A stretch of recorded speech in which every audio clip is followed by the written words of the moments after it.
오케이.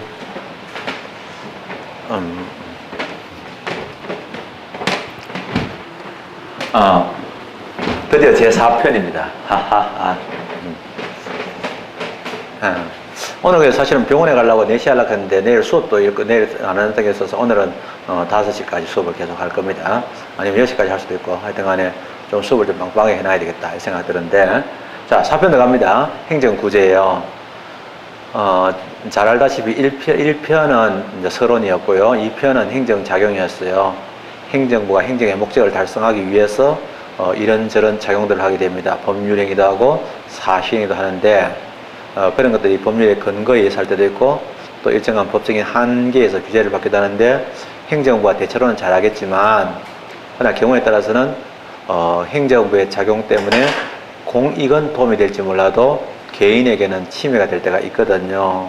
근데 그런 침해가 만약에 법을 위반했다든지 또는 법을 위반하지는 않았지만은 공평하지 않다든지 이런 수가 있겠죠. 이랬을 때는 구제가 필요한 겁니다. 그래서 사실은 법치주의 제도의 핵심은 국민의 권리가 침해되었을 때 구제를 하는 거였어요. 그리고 지금도 여전히 침해에 대한 구제가 중요해요. 그러나 이제 법학에, 이제 우리가 의학에서도 예방의학이 중요하잖아요. 그러나 실질적으로 여러분들 예방의학과라는 거는 대학에 나가면 간판을 볼 수 있지 실제로는 잘 못 봅니다. 대부분의 경우는 뭐냐, 병이 나고 나서 하게 되는 거거든요. 근데 옛날에 그 누굽니까, 편작인가 있는데 편작이 왕이 있다가 이제 화타 편작할 때 그 편작 보고 네가 최고라면서 이렇게 하니까 제가 최고가 아닙니다. 위에 형이 둘이 있는데 그것도 나왔습니다. 근데 왜 네가 최고로 소리 듣냐면은 형은 아예 처음부터 병이 들 만한 낌새가 있는 사람을 잡아가지고 병이 안 들게 한대, 예방. 둘째는 병이 시작하려고 할 때 중병이 될 거를 가벼울 상태에서 빨리 낫게 해준대. 그 표가 덜 난다는 거야. 그러니까 자기는 병이 중해졌을 때 낫게 하니까 남들이 봤을 때 이 사람이 최고다 이러는데 사실은 앞에 형들이 더 낫습니다, 이런 얘기를 하는데요. 그렇듯이 이런 행정에 대한 구제도 제일 좋은 거는 뭐니 해도 치매가 있고 나서 구제하는 것보다는 미리 예방을 하는 게 더 좋겠죠. 사전 예방적으로. 그러면 의사를 결정하는 과정에서 문제가 없을 때 그 의사 결정할 때 과정에서 사전적으로, 즉 처분 있기 전에 행정청이 국민에게 의견을 물어봐가지고 문제가 없겠나? 있을 때 국민이 나름대로 의견을 개진하고 그 이야기에 대해서 귀 기울여가지고 의견을 참조했을 때 또는 반영했을 때는 그러한 처분이 잘못되지 않을 수가 있겠죠. 이런 걸 우리가 사전적인 구제가 있는데 이걸 보고 우리는 행정 절차라고 합니다. 행정법학자들이 가장 중요하게 여기는 겁니다. 특히 이런 행정 절차에 관한 법을 많이 있는데 개별법도 있지만은 이제 일반법으로서 행정절차법이라는 법이 만들어졌습니다. 행정법학에서는 하나의 역사라고도 볼 수 있는 정도로 중요한 법인데요. 이 법이 시험에서 매년 나옵니다. 왜냐하면 행정법의 가장 약점이 뭐냐면 일반 법전이 없어요. 일반 법전이 없는 대신에 이제 학자들이 일반 법전이 없는 한이 있는 거죠. 한이 있으니까 어떻게 하면은 앞으로 일반 법전을 만들어낼까를 고민하게 되는데, 그런 고민 중에 하나가 또는 기대를 받는 것 중에 하나가 앞으로 행정 절차법 이거 잘 키우면은 행정법에 관한 일반법이 안 되겠다는 그런 기대도 좀 있어요. 그래서 사전적인 권리 구제라는 그런 좋은 기능도 있지만 또 하나가 뭐냐면 행정작용을 지배하는 절차법으로서 일반법이기 때문에 이 법은 굉장히 중요하고 공무원 시험 20문제 중에서 반드시 한 문제를 차지할 정도로 중요합니다. 그러니까 이것이 차지하는 절은 한 절이지만은 비중은요 대단히 큰 거죠. 사실 따지고 보면 한 편 또는 한 장에 해당될 정도로 중요한 내용이 되는 그런 내용이 됩니다. 그래서 이러한 행정 절차가 있고요. 그 다음에 사후적 구제. 어쨌든 간에 행정작용이 있고 나서 이제 구제를 하는 것도 상당히 중요한데 이게 전통적으로 많이 발달해 왔거든요. 그래서 법을 위반했을 때 이제 위반 행위로 인한 사후 구제도 있고, 적반 행위를 했지만은 그 사람만 피해를 봐야 될 이유가 없다, 이것도 있습니다. 예를 들면 국가가 도로법에 따라서 개인의 땅을 강제로 수용해가지고 도로를 건설했습니다. 목적도 공공의 복리 정진하는 목적을 위해서고 법적인 근거가 있으니까 적부한 작용이지만 도로는 누구나 다 사용하는 것인데 특정한 사람의 땅만 피해를 보는 것은 바람직하지 않거든요. 그래서 공평한 부담을 위해서 만든 제도가 손실보상이 있습니다. 이런 특별한 제도도 있지만은 대부분의 경우는 행정작용은 행정의 목적을 달성하기 위해서 어느 정도는 국민의 신체나 재산의 자유를 침해할 수밖에 없는 측면도 있단 말이에요.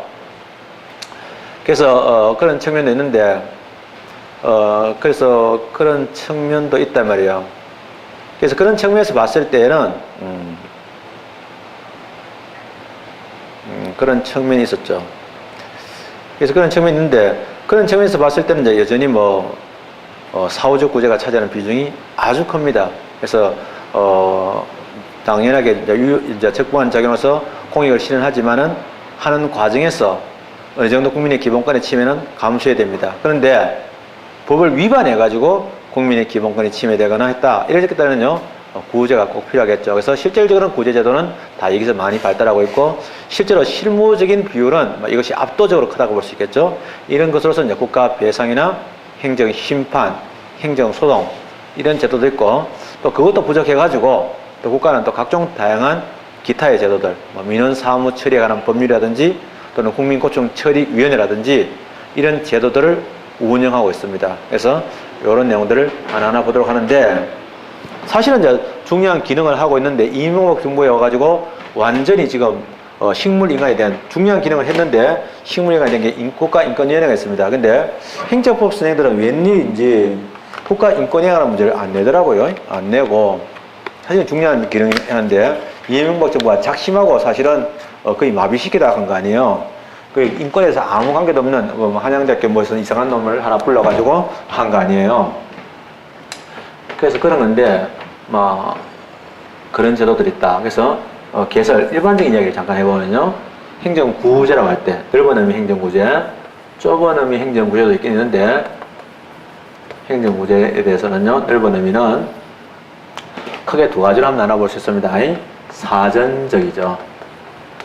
사전적이라는 것은요. 행정작용 또는 처분이 있기 전에 이런 뜻이에요. 이 뜻하는 사전적에 대한 처분이 있기 전을 얘기합니다. 사실은 전이다 후다 하는 것은 어느 정도는 상대적이죠.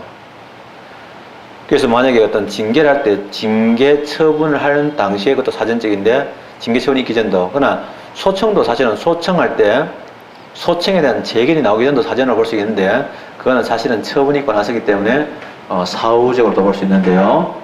사전적인 권리구제라고 우리는 뭐라고 하냐? 행정 절차라고 하죠.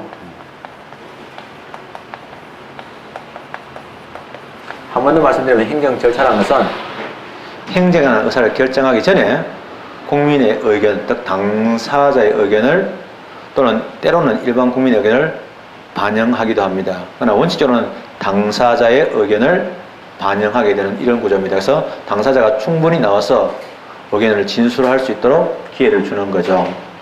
여기는 행정 절차인데 이 행정 절차에 관한 법을 보고 우리는 행정 절차법이라고 하는데 이름이 행정 절차법이라고 할 때는요. 행정 절차에 관한 규정을 보고 다 행정 절차법이라고 볼 수 있습니다. 그걸 실질적 의미 행정 절차라고 행정 절차법이라고 할 수 있고요. 형식적 의미 행정 절차법도 있어요. 형식적 의미 행정 절차법도 있는데 형식적 의미의 행정 절차법인데 그게 우리가 보통 배우는 행정 절차법이에요. 이 내용이 이제 우리가 굉장히 중요한 내용을 담고 있게 됩니다. 근데 사실은 엄밀한 의미에서는 사전적인 구제 제도 자체는 아니에요. 근데 우리가 잘 알다시피 라면을 먹을 때 제일 반가운 게 뭐예요? 김치잖아요. 그게 그 김치 그 자체가 라면은 아니지만은 늘 이게 붙어줘야지 궁합이 맞는 게 있거든요. 그게 바로 뭐냐면 정보공개법이에요. 그래서 우리가 뜻본 김에 제사 지낸다고 해가지고 이제 행정절차법가 사실은 가장 궁합이 맞는 법이 뭐냐? 이것도 나온 적 있어요. 답 정보공개법. 궁합을 안 하고 가장 잘 어울리는 법이 뭐냐? 이렇게 나온 적도 있고요. 근데 정보공개법 나오다 보니까 개인정보보호법 나옵니다. 그래서 이것도 상당히 중요하죠. 그래서 이러한 개인정보보호법 이런 것들을 공부하게 되는데 이 세 개 법령은 실정법 규정 그것 자체가 시험에 나오는 걸로 유명하고 개인정보보호법은 제정된 지가 몇 년 안 됐죠. 그죠? 최근에 제정이 됐어요. 과거에는 공공기관의 개인정보 보호에 관한 법률이 있었고 그 법률이 중간중간 개정되었었는데 이번에는 공공기관에 한정하지 않고 사기업에 대해서도 사인에 대해서도 개인정보보호에 관한 의무 또는 이러한 제도를 확대하기 위해 가지고 아예 법 자체를 새로 만들었죠. 그래서 개인정보보호법, 이전에 과거에는 공공기관 개인정보보호에 관한 법률을 줄여서 개인정보보호법이라고 했는데 지금은 줄인 게 아니라 아예 개인정보보호법이라고 가지고 공공기관을 이제 사실은 빼버렸습니다. 그래서 공공기관을 뺐다는 말은 공공기관도 포함되고 사인도 포함되게 하기 위해서 만든 제도다. 영어들을 공부하게 되고요. 사후적인 구제도가 있습니다. 사후적인 구제제도. 여기 이제 사실은 4편 1장 2절입니다. 지금 이제 개설했으니까 사후적인 구제제도서는 크게 두 가지가 있는데 하나가 뭐냐면 그런 행정작용이 이러한 적부한 경우에서 하는 경우 있죠. 적부한 경우. 아까 전에 했지만 도로법에 의해서 또는 공용수용법, 우리가 보통 공익사업법이라는데 공익사업법에서도 토지를 수용해서 법적 근거에서 수용해가지고 공익을 위해서 도로를 만들었어요. 잘못한 건 하나도 없거든요. 다만 하나가 문제되는 게 뭐냐면 그 도로에 들어갈 땅을 제공하는 사람들이 전 국민이 제공한 게 아니고 특정한 사람의 땅만 들어간단 말이에요. 자, 이랬을 때 이거는 공평하지 않다. 그래서 적부한 행정작용 맞지만은 전체적인 공평 부담의 견지에서는 바람직하지 않기 때문에 국가가 보상을 해줍니다. 이걸 보고 우리는 행정상의 손실 보상이라고 합니다. 그러나 대부분의 경우는 법치주의에서는 이제 법을 위반했을 때 위반 행정작용, 비록 공익 실현이라는 목적은 타당할지 모르지만은 그러나 그러한 수단으로서 거기에 대한 동원된 수단으로서 또는 과정에서 법을 위반한 이런 경우가 있겠죠. 위반한 경우에는 크게 두 가지가 있습니다. 하나가 뭐냐면 이러한 손해의 배상이 있습니다. 이런 손해배상이 있고요. 여기서 이 내용을 우리가 보통 뭐냐면 손해가 발생했을 때 그러한 손해를 물어준다 가지고 행정상의 손해 전보 제도라고도 표현합니다. 손해를 메워준다, 보전한다 할 때 그 전보라고 하죠. 그래서 전보 제도라고 하죠. 위반 행정적인데 위반 행정적에 대한 구제로서는 또 두 가지가 있습니다. 그거는 뭐냐면 행정쟁송이라는 제도가 있는데요. 행정쟁송은 물론 이 개념도 강학상의 개념이기 때문에 뭐 넓으려면 얼마든지 넓게 얘기할 수도 있고 좁으려면 얼마든지 좁게 얘기할 수도 있는데 행정쟁송은 통상적으로는 행정에 관한 법적인 분쟁을 해결하는 절차인데 법적인 분쟁 해결이라는 말 할 때 제일 중요한 분쟁 해결은 물론 전체로 다 법적 분쟁이 해결이 될 수 있지만은 법적인 효과에 관한 분쟁입니다. 이 법적 효과가 위반 행정의 효과니까 이건 무효로 해야 된다 또는 취소해야 된다 이런 개념인데요. 행정쟁소의 경우는 종류가 크게 두 가지인데 하나는요. 행정쟁소의 경우는 두 가지로 나눠지는데 심판하는 기관이 어디에 소속된 기관이냐가 중요한데요. 심판하는 기관이 행정부에 소속되어 있는 기관이 있습니다. 즉 이는 행정기관. 행정부 소속된 기관인데 행정기관에는 뭐 독임제 행정기관도 있고 합의제 행정기관도 있는데 그 중에서 행정공무원으로 구성되는 행정심판위원회가 있어요. 여기서 해결하는 것들인데 이걸 우리가 뭐냐면 행정심판이라고 이름 붙여요. 즉 행정이나 법적 분쟁을 행정기관에 의해서 해결할 때는 행정심판이라고 이야기하고요. 그게 아니고 이런 사업부에 소속된 기관, 이런 사업부에 소속된 기관인데 사업부에 소속된 기관을 우리는 뭐냐면 법원이죠. 이런 법원이 해결하는 거죠. 이런 법원이 해결하는 이런 작용을 우리는 뭐냐면 소송이라고 합니다. 그래서 사실은 실질적으로 이제 최종적인 구조로서 소송의 의미가 있죠. 이런 것도 있더라. 이런 내용들을 공부하게 되고요. 이제 그 밖에 이제 이런 전형적인 구조가 있는가 하면은 이러한 기타의 구조로서는 예를 들면은 국민고충심사처리 이런 국민고충심사처리위원회 같은 데도 있고요. 또는 이런 부패방지 이것도 간접적으로는 도움되죠. 이런 부패를 방지한다든지 또는 이런 민원사무 처리에 관한 법을 만들어 가지고 이런 민원들이 공정하고 또는 신속하게 처리될 수 있도록 하는 이런 제도입니다. 즉 우리가 유럽에서 발달한 제도로서 옴부즈만 제도가 있는데 그런 옴부즈만 제도를 우리가 이제 가져와서 해결하려고 했던 것 중에 하나가 국민고충처리위원회의 고충심사처리제도 같은 것들이 있습니다. 이런 것들도 이제 공부를 하게 되는데 저는 기타 제도는 뭐 잘 알겠지만 저 세 가지 법을 다 합쳐도 몇 년에 한 번씩 시험에 나올 정도로 드물게 나오는데 많이는 안 나오지만은 안 나오지는 않는 좀 귀찮은 거죠. 그래서 그런 것들도 있더라. 이런 내용들을 이제 이야기하게 됩니다. 그래서 이런 순서를 말씀드리겠고요. 그 다음에 그럼 이제 들어갔을 때 행정 절차 좀 들어가는데 행정 절차 문제 한번 들어가보죠. 잘 알겠지만 이제 우리가 이때까지는 국가가 어떤 행정에 대한 어서 결정을 할 때 그러한 효과로서 피해가 발생할 때 구제를 신청해라 하는 게 이때까 과거의 이제 전통적인 생각이었어요.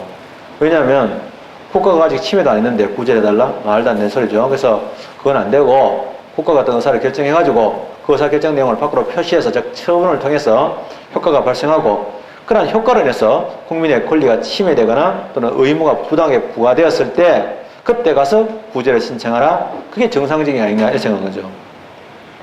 그러나 한번 보십시오. 현실적으로는 그렇지 않습니다. 예를 들면 만약에 예를 들면 과거에 보면 이동통신사업자를 선정하는 과정에서 사실은 문제가 있었죠. 문제가 있어가지고 나중에 감사원의 지적도 받게 되는데 문제는 무리하게 되면 엉뚱한 사람을 하게 됩니다. 그 당시에 보면은 어떤 컨소시엄이 있었는데 누가 봐도 컨소시엄 이 사람이 이동통신사업자로서의 적정한 기술과 능력과 경험을 갖추고 있는 게 분명한데도 불구하고 근데 불구하고 그 다음에 뭐냐면 정부는요 엉뚱한 업체를 선정했던 거죠. 실제적으로 뭐냐 정책인 배려가 있다고 봐야 되죠. 자 이랬을 때 그러면 만약에 탈락한 이동사업자는 억울하게 탈락했죠. 그러면 결과적으로 그런 처분이 있고 나서 소송을 제기해서 구제를 받을 수 있느냐? 거의 불가능하죠. 왜냐하면 첫째로 이 내용을 재량이라고 우기면 할 말이 없는 데다가 설사 우여곡절 끝에 나중에 위법을 입증했다. 그것도 쉽지 않죠. 우리나라 법원의 구조를 봤을 때 또는 법관들의 생리를 봤을 때 쉽지는 않지만은 그냥 그렇게 되었다 칩시다. 그러면 취소할 수 있습니까? 안 되지. 그 소송 진행되는 거 2년, 3년 걸렸을 건데 그동안 이 회사가 설립되고 나서 주주도 매일 바꾸잖아요. 상장사니까. 그럼 주주도 시행해서 매일 바뀌고요. 그 다음에 임원도 매일 바뀌고요. 더 중요한 건 고객이 바뀝니다. 그럼 고객하고 관계는 다 뭐냐? 계약 관계인데 고객이 이제 한두 명도 아니고 수백만 명 또는 수천만 명이 되는데 그 고객들하고 바뀌는 뿐만 아니라 그 회사는 혼자 존재하지 않잖아요. 외국 회사와 로밍 계약도 벌이고 수많은 계약하고 계약을 벌이는데 그걸 취소해버리면 어떻게 됩니까? 어마어마한 문제가 발생하는 거예요. 자 이랬을 때 사실은 거기에 대한 취소하느냐? 못합니다. 아무나 법원이 위법을 인정해 주더라도 인정도 잘 안 하겠지만 인정해 주더라도 공익 때문에 취소 못할 겁니다. 그러면 사실은 그 피해받은 사람은 구제받을 길이 없는 거죠. 제일 좋은 방법은 뭐냐? 그런 처분이 있거나 사기보다는 그런 의사를 결정하는 과정에 미리 있잖아요. 의견을 진술하고 그 다음에 행정처의 어떤 기준이 잘못되거나 평가가 잘못됐을 때 그거를 시정을 요구하거나 이렇게 할 수 있겠죠. 그렇게 하는 게 가장 바람직합니다. 그래서 우리가 이러한 침해가 있기 전에 국민의 권리를 행정부가 의사를 결정하기 전에 국민으로 하여금 또는 그 당사자로 하여금 의견을 진술하게 하고 그 이야기에 귀를 기울이고 그에 따라서 공정한 판단을 내리는 이런 제도가 있습니다. 이게 바로 행정 절차거든요.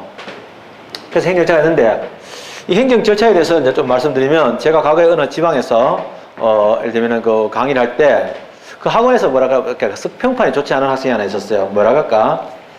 좀 시건방지다 그럴까? 이제 그게 제일 나쁜 평판인데 그런 평판에서 가지고 학생들도 또는 선생님들도 좀 별로 좋아하지 않은 학생이 있었는데 물론 제 학생도 아니에요. 학생들 입장에서는 기분 나쁠지 모르지만 저는 과거에는 제가 학원 선생이라도 수업에서 마음에 안 들면 나가라 그럽니다. 그래서 환불시켜가지고 보내버립니다. 그렇게 했거든요. 근데 그렇게 좀 못된 선생으로 유명했는데 근데 이 학생은 그렇게 알았던지 내한테 수업 듣는 학생도 아니야. 이제 그 당시 행정법생이 2명 계셨는데 제 학생도 아니고 그랬어요. 근데 어느 날 이 당시에 7급이었어요. 오래됐습니다. 근데 옛날에는 지금은 면접이 강화됐지. 옛날에는 면접은 그야말로 요식행이었어요. 그럼 면접이 떨어진 경우는 없어요. 면접에서 떨어진다는 그거는 진짜로 벼락을 맞는 그 정도의 확률밖에 안 돼요. 그거는 당연히 통과하는 거고 서로 그냥 얼굴 한번 보는 거야, 그냥. 그러고 가서 덕담이나 하고 학교 어디 나왔어, 결혼했어, 이런 거 저런 먹고 이랬다고. 그랬다고. 그래서 이제 면접인데 인마가 면접이 떨어진 거야. 대대적인 사건이지. 지도 충격이 컸겠지. 그게 뭐냐면 이 친구가 그 당시에 충청남도가 지금은 방패장이 경주로 갔지만은 그 당시에 정부는 정건모 씨가 그 과학기술부 장관 할 때는 충남 태안 충남 태안을 이제 그 태안에다가 해저 지하에다가 굴을 뚫어가지고 하려고 그랬어. 그래가지고 실질적으로 그 동네 주민들 다 매수를 했어. 해가지고 이제 하려고 그랬는데 결국은 뭐 환경단체가 알아가지고 또 다른 시군에서 또는 이웃된 지군에서 반대해가지고 결국은 그게 한 5년 정도 끌었어요. 그래서 행정에 어마어마한 낭비가 있고 나서 결론은 못하게 된 거야. 그 충청남도로서는 이제 그걸 기반으로 해가지고 개발하려고 그랬는데 허탈하겠지. 사실은 충청남도 주민이나 또는 후손을 위해서 참 잘 된 일이지만은 그 당시에 이제 공무원은 허탈하기 때문에 그 당시에 이제 보통은 7급의 경우는 뭐 면접을 보는 분들이 한 사무관이나 서기관들이 많이 계시거든요. 그래서 이 사람이 이제 그 담당자니까 그 얘기를 하면서 그래서 결국은 이렇게 잘못됐는데 자네 같으면 이거 어떻게 해결하겠나 이거야. 다시 얘기하자면 그 당시에 정근모는 텔레비전 방송에 나가가지고 정부가 광고 방송을 했어요. 정부 가천청사에다가 그 방표장에 들어갈 드럼통을 보여주면서 이게 그 드럼통인데 별거 아니라 이거야.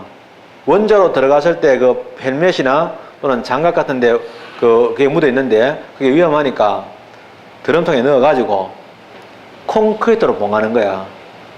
그래가지고 나오는 양이 극히 미미하고 또 하는 얘기가 뭐냐면 방사능은 모든 물질이 다 나온다. 강도의 차이가 있을 뿐이다. 자연계에도 자연 방사능이 있다. 근데 뭔 문제고? 자, 방사능하면 다 죽는 줄 아는데 큰일 난다. 이렇게 얘기하는 거야. 무시해서 몰라서 그렇지. 그거 진짜 아무 문제 없다. 이렇게 얘기하는 거야. 상대방 하는 얘기는 뭐냐? 환경단체 하는 얘기는 거짓말 하지 마라. 첫째로 뭐냐? 거기에 들어가는 거, 그런 그 헬멧이나 장갑만 들어가나? 아니잖아. 가공하면 바로 원자 핵탄의 무기가 되는 플루토늄이 되는 바로 원자로 들어갔던 재 있잖아요. 그죠? 원료연료봉. 말이 연료봉이지. 그거 어마어마한 그 반감기가 있는 게 한 3000년 지나야지 약간 안전해져. 3000년 지나면 어마어마한 반감기는 그거 들어갈 거 아니냐. 두 번째, 그거 했을 때 만약에 반감기 안에 동굴에 지진이 나다 하면은 생태계 전체가 다 망가진다. 더더군다나 두 번째 뭐냐. 그것만 하면 그럼 그렇게 안전하면 왜 서울 옆에 안 하나? 지금 보면 전부 경상도에다가 다 갖다 놨잖아. 근데 전기는 다 누가 씁니까? 수도권에서. 그게 그러니까 그 수도권에서 전기를 이었기 위해서 뭐냐? 밀양에다가 송전탑을 만들기 시작하니까 송전탑 때문에 다 땅값이 떨어지고 하니까 농민들이 자살하고 이러잖아 지금. 그래서 그거 못하게 하는 거야. 그래가지고 지금 고리 원자력 발전소에서 가동을 하려고 그러니까 그 농민들이 뛰어들어가니까 또 고리에 살고 있는 주민들, 이 동네에 있는 주민들한테 돈 주거든. 그러면 돈 혜택 보는 거야. 환경 필요한 혜택을 보니까 나쁜 놈들이 아주. 그것들은 또 와서 또 반대한다고 입혀가지고 두드리 패고 이렇게 하는 거지. 그끼리 싸우는 거지. 이익을 두고. 이런 일이 일어나는 거야. 그러다 도둑이나 방사능 다 똑같나? 다른 거야. 정부에는 자연계에는 방사능 우리 몸에 안 해로워. 별로. 일반적인 거는. 근데 문제는 세슘 이런 거는요. 원자에서 나온 거는 굉장히 해로운 거야. 그게 같은 방사능에도 해로운 정도가 다 다른 거야. 유전자 변형을 시키는 것도 있고 안 하는 것도 있다는 거야. 근데 자꾸 그런 말을 하는 거지. 자, 이렇게 양쪽의 얘기가 다 달라. 그러면 이제 늘 하는 말로 기름 한 방울 안 나는 우리나라에서 그러면 어떻게 할리? 전기 안 쓸까? 아니면 기름으로 뗄까? 뭐 이런 얘기를 하는 거야. 상대방이 하는 얘기는 뭐 그렇게 얘기하죠? 그러면서 이제 어떻게 할래? 이래 되는 거죠. 자, 그렇게 양쪽 얘기가 첨예하게 서로 다른데 정부가 이랬을 때 어떻게 하면 좋겠나? 자네 같으면 어떻게 할래? 이렇게 물어보는 거예요. 그러면 뭐, 근데 이마가 뭐라고 대답했냐면, 뭐, 선배님도 못하는 거 제가 어떻게 하겠습니까? 이렇게 말한 거야. 지금 면접 잘했어. 결국은, 이 싸가지, 나가라. 니는 안 되겠다. 해가지고 한눈에 알아본 거야. 그래서 떨어뜨린 거지. 임마가 이제 와가지고 내한테 왔어. 내한테 수업도 안 들었는데 와가지고, 자기가 떨어졌는데 소송을 해야 되겠는데, 뭐 하면서, 그래서 주거순위한테 가가지고 내한테 오나 싶더라고. 근데 아니, 이게 내가 뭐 대답합니까? 자기들도 못하는 거 내가 어떻게 대답합니까? 이러더라고. 그래서 아무 말도 안 했어요. 할 말이 뭐 있나? 정답은 뭐냐? 내가 서기껏 이야기하는 거야. 무슨 말을 하든 간에. 내 나름대로 그 아이디어가 안 맞고, 유치하고, 또는, 틀릴 수도 있겠죠. 그러나 그는 성의껏 이야기하는 게 제일 좋아요. 그러나 가장 정답에 가까운 건 뭐냐? 두 집단에 서로 다른 어떤 문제가 발생합니다. 앞으로 제일 민원 발생이죠. 앞으로 여러분들 행정 공무원 되면 제일 골치 아픈 게 민원이에요. 그럼 이랬을 때 제일 해결할 방법은 뭐냐? 안 할 수는 없고 해야 될 때는 뭐냐? 그러면 양 당사자한테 충분한 의견 진술의 기회를 주고 의사를 결정하기 전에 주고 나서 공정한 제3의 합의제 기관에서 해결하는 게 제일 좋아요. 근데 이런 제도를 누가 해왔냐면 영국에서 해왔던 제도야. 영국은 옛날부터 숲속에서 이런 제도를 해왔어. 그거 괜찮다. 여기서 옛날에 자연적 정의원칙, 너무나 당연한 정의란 거야. 자연적이라는 것은 너무나 당연한 정의원칙이 있는데 그게 바로 뭐냐? 행정 절차인데 첫째로 뭐냐? 쌍방청문. 누구도 한쪽 얘기만 들어서 안 된다. 양쪽 당사자 얘기를 다 들어봐야 된다 이거야.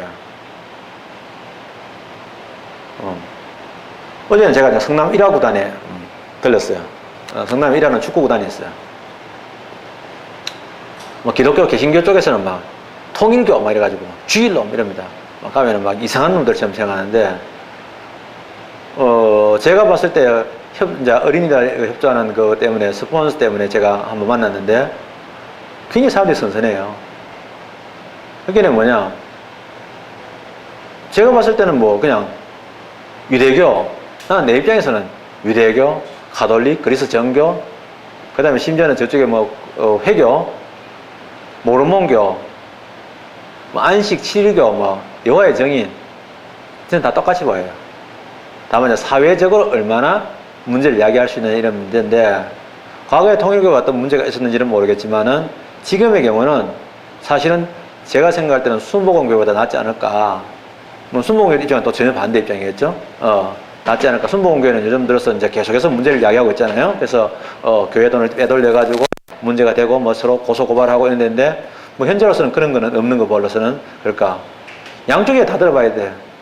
근데 사실은 보통 보면은 어떤 사람을 얘기할 때 한쪽에 안 돼보죠. 쌍방청문. 양쪽에 다 들어봐야 되는 거야. 두 번째 뭐냐면 누구도 그 판단을 누가 내냐면 당사자 내리면 안 돼. 당사자 한 사람 내고 누구도 자기 사건에 대한 판단 심판가 될 수 없다. 공정한 제3의 기관인데 한 사람 안 돼. 과거 중에는 합의제가 좋다고. 그래서 과거에는 행정처는 바로 주로 영국에서는 청문이라는 이름으로 많이 쓰였고요. 우리도 지금 청문 제도가 있는데 청문 행정 절차 중에 하나가 청문이 있는데 대표적인 청문이죠. 청문을 많이 쓰는데 청문하고 위원회는 붙어 다녀. 그래서 청문이 있다면 곧 위원회가 열렸다 이런 말인데 우리나라 부에서는 위원회 제도가 없어. 그만큼 우리나라는 행정자를 도입하라 하니까 억지로 도입하긴 했는데 도입하는 신용만 했지 현실적으로는 제대로 운영이 잘 안 되고 있다. 그거는 뭐냐면 정부가 우리나라 입법이 현재 정부 입법이 많거든. 행정 절차보다 사실은 정부 입법이야. 근데 사실은 행정 절차라는 것은 알고 보면은 소에게 고리를 끼우는 거랑 마찬가지잖아. 개한테 있잖아요. 그 목을 묶는 거랑 마찬가지인데 그걸 정부 스스로 묶었다는 게 좀 웃기잖아. 그래서 이 법이 의외로 있잖아요. 겉은 멀쩡한데 속을 뜯어보면은 별로 영양가가 없는 경우가 많더라. 그래서 그런 부분을 학자들이 알기 때문에 독일하고 비교해가지고 독일에는 이렇게 있는데 우리한테는 없네. 이런 문제점을 제기하는 게 주로 문제의 답의 포인트로 많이 나옵니다. 이게 나오는데 이쩌다가 그 행정절차법이 있는데 첫째로 행정절차 들어갔을 때 먼저 강학적인 것부터 먼저 하면요. 과거에는 이제 강학상의 내용도 강학상의 내용만 시험에 나왔죠. 주로 행정절차법 제정되기 전인데 이론적인 부분인데 강학상에 뭐 것이 많이 나왔는데 지금은 주로 절차부에 있는 실정과의 내용을 묻는 문제가 95%를 차지합니다. 그러나 이론이 전혀 안 나오는 건 아니니까 이론을 알아두면 좋겠죠. 그래서 행정 절차에 대한 얘기는 앞으로 이제 넓은 의미도 있고 좁은 의미도 있는데 이러한 행정청이 이러한 의사를 결정하기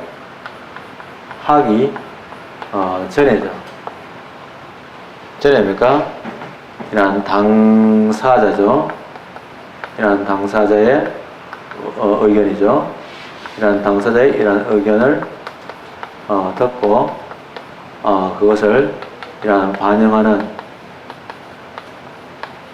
그런요 이러한 사전적인 권리 구제 제도이다라는 거예요. 행정적 의사를 결정하기 전에 당사자 의견을 듣고 반영하는 사전적인 권리 구제 제도를 행정 절차라고 한다라는 거예요.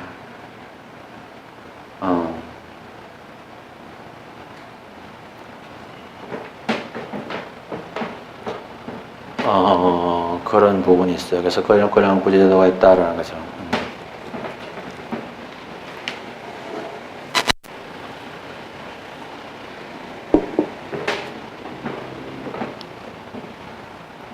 그래서 하기 전이죠. 그래서 이런 사전적인 권리구제입니다. 사후적 아니고요. 주의해야 될 거는 그러면 사전 사후적 어떻게 됩니까? 사전 사후 하면 어떻게 됩니까? 틀리죠. 사후가 없기 때문에 사전은 하나는 맞고 하나는 틀리니까 삼각형 아닙니다. 불순물 들어가면 틀린 거죠. 그런 사전적인 권리구제다라는 거고요. 이제 들어가기 전에 본격적인 내용을 들어가기 전에 연역을 잠깐 말씀을 드리면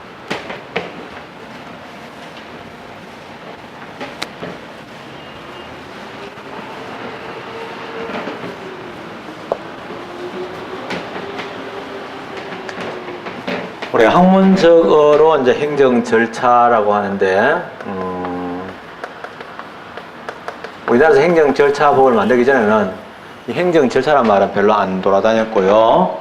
외국에 있는 제도를 우리가 번역해가 쓰다 보니까 주로 청문이라고 표현했어요. 광의의 청문이라고 한 이유는 선생님들마다 외국에 있는 제도를 청문이라고 번역해 왔는데 그 범위가 조금씩 달랐어요. 다르기 때문에 사실은 광의의 청문인데 강화성의 청문인데 이제 지금 와서는 이걸 보고 뭐냐?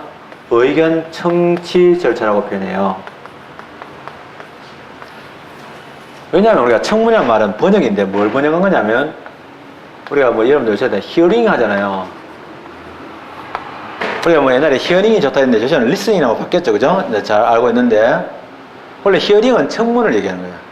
청문이 원래 히어링이야. 뭐 히어하고 리스는 멋지게 다르고 있다는데 내가 볼 때는 좀 웃기는 이야기야. 의견 청취인데 사실 이런 의견 청취의 경우는 우리가 일할 때 원래 이제 강한 청문이 있어요. 강하다는 뭐냐면 엄격한 청문이 있어. 강한 권리 구조에서 세다는 말이야.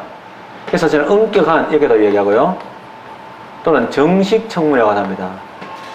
그거는 우리가 보통 협의회, 좁은 의미의 이러한 청문이 있어요.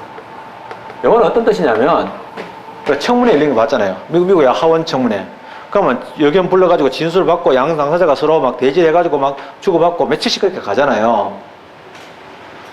뭐 옛날에 하원 윤리 청문회 이런 거 있잖아요. 이게 이제 사실은 청문이 있어요. 이런 게 있는가 하면 요거는 사실은 공방전이 벌어져요. 서로 마주보고 싸우고 막 할 얘기도 있고 구도가 가능해요. 근데 그게 아니고 약한 청문이 있어요. 뭐 할 얘기 있나? 그럼 한번 써내봐. 이게 이제 사실은 의견 제출이 있어요. 이거는 약한 청문이고 약식 청문이라고도 해요.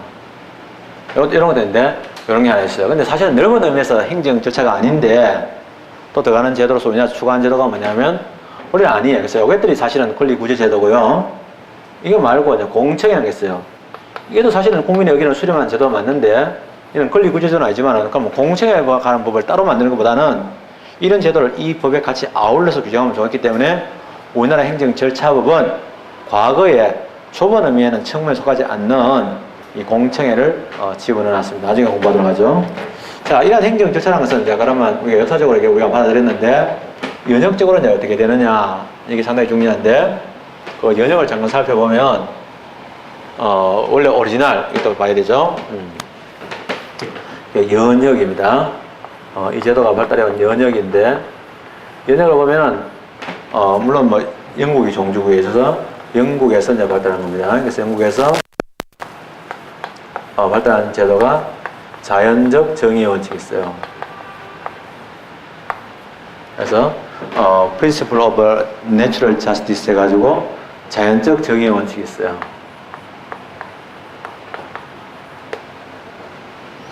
영국에서 자연적 정의의 원칙이 있다. 자연적 정의의 원칙이 있다 이거죠. 근데 그런 자연적 정의 원칙의 내용이 뭐냐면 아까 전에 이제 우리가 보통 한자 문화권에 있다 보니까 한자성어로서 이렇게 말을 하는 경우가 많이 있는데 영국은 그렇지 않거든요. 그래서 사실은 긴 문장이 맞는데 누구도 청문 없이는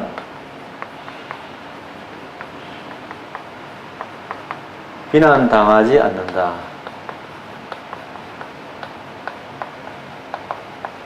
이 사실은 이런 원칙이 있어요. 이게 참 정정당당한 원칙이죠. 이 영국 사회가 이제 그런 이유가 있는 거는 영국도 섬나라고 하기 때문에 자체 내에서 뒷담화가 많겠죠. 이 뒷담화에 의해서 이제 이루어지는 사회는 굉장히 나쁜 거, 뒷담화가 참 나쁜 거거든요. 진짜 나쁜 건데 이 연구에 청구를 비난당하지 않는다. 그래서 이 사실은 뒷담화는 이런 원칙을 위반해가지고 얻는 부당한 이득을 취하는 거죠. 뭐 사람에서 나쁜 이야기 하면 사람들이 대부분 다 뭐냐? 뒤에서 소곤소곤하면요. 그걸 주로 검증 안 하고 그냥 받아들여요. 자기 나 마음대로 받아들여요. 만약에 예를 들면은 누구하고 뭐 불륜관계했다. 그럼 교육과목은 저쪽에 누구누구 행정실장은 불륜관계다 이렇게 얘기하면 그럼 그 행정실장 그냥 아무 문제도 없어. 뭐 불륜은커녕 차도 맞은 적 없어도 불륜이 되는 소리만 내면 어떻게 되냐? 이미지가 나빠지는 거야. 네이버에서 이번에 뭐 안철수 뭐 룸살롱 이런 용어만 하면은 나빠지게 만드는 거야. 인간의 인식을 내가 그냥 별로 안 하고 인식을 해버리거든. 네이버가 이번에 뭐 안철수 깎아내는 데는 아주 공헌을 많이 했어. 그런데 이제 어쨌든 간에 비난 당하지 않는다 이러는데 그러면 사람들이 대부분 다 뭐냐? 그럼 양식 좀 있다고 스스로 생각하는 사람은 뭐라고 생각하냐면 말도 안 되는 소리야 이렇게 얘기 안 해. 또는 조사도 안 해봐. 뭐 그렇게 하겠나? 자기 양식 있다 이거야. 그래도 좀 여자가 좀 약간 문제가 있긴 있나 보다. 뭐 아니 된 꼴도 연기 나겠나? 뭐 조금 부적절하게 행동했겠지 뭐. 이렇게 생각하고 마는 거야. 또 나쁜 사람들은 거기다 더 붙어요. 그 애도 있다더라. 뭐 이런 거 나중에 가서는 이제. 이런 게 있어요. 이게 이제 이게 뭐냐? 쌍방청문은 양쪽 얘기를 다 들어봐야 된다. 그렇죠. 그 다음에 이제 누구도 자신의 사건이죠. 이러한 자신의 사건의 심판관이 될 수 없다. 이거죠. 누구도 자기 사건 심판한다. 여기 이제 우리가 편견 배제의 원칙이라고 합니다. 그러니까 선생님들은 대체로 뭐냐? 이 긴 문장을 만약에 출제한다면은 긴 문장을 출제할 거고요.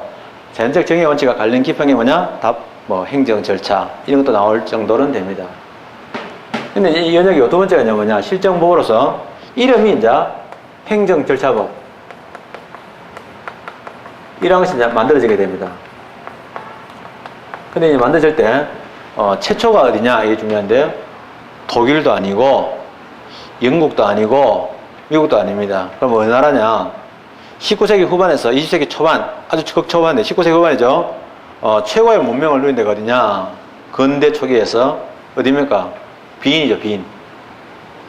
오스트리아입니다. 그래서 1925년에 오스트리아가 이제 최초로 이걸 만들었고요. 중요한 거는요, 그 어디로 이제 예를 들면 이거는요, 미국도 만들었고요. 미국 따라서 이제 일본 놈들도 만들었어요. 그리고 우리나라도 만들었어요. 다 좋은데 독일도 있어요. 독일제가 지금 제일 낫다는 얘기도 있고 그런데요. 어쨌든 간에 있는데 그럼 다 거의 다 있는 거잖아요. 있을 때는 있는 놈들은 별로 거의 다 있을 때는 있는 놈이 튀는 게 아니라 없는 놈이죠. 프랑스. 있을 만한 데 없는 거죠. 프랑스 하면 인권 유명하지만은 프랑스 참 불편한 나라입니다. 그래서 프랑스 아니다. 그죠? 그래서 프랑스에는 없는 제도다. 이것도 이제 상당히 중요합니다. 있을 만한 데 없으니까. 그렇죠. 영국은 어떻게 되냐? 애매합니다. 영국은 이름이 행정 절차법이라는 이름의 법은 없어요. 없는데 영국의 경우는 이제 심판 및 심판소에 관한 법률이 있는데요. 그 법으로 대체하지 않나 이런 얘기가 됐습니다. 다만 영국은 이러한 그 아까 전에 자연적 정의 원칙, 사연적 정의 원칙은 잘 알다시피 성문법이 아닙니다. 성문법이 아니고 이건 하나의 뭡니까? 이 사회의 관념입니다. 그래서 이 영국 사회의 하나의 상식이죠. 이런 하나의 사회 관념으로서 자리 잡은 것이다. 이런 얘기고요. 좀 쉬었다가 이제 두 번째 시간 들어가서는 행정 절차부에 있는 조문을 1조부터 사사치 훑어보겠습니다. 그래서 뭐 부칙을 제외하고는 행정 지도까지는 약 한 51조 보칙을 제외하고는 있는데 그 조항 하나하나가 다 중요하고 깨알같이 중요하기 때문에 해당되는 조문, 판례, 이론 다 같이 한번 살펴보겠습니다.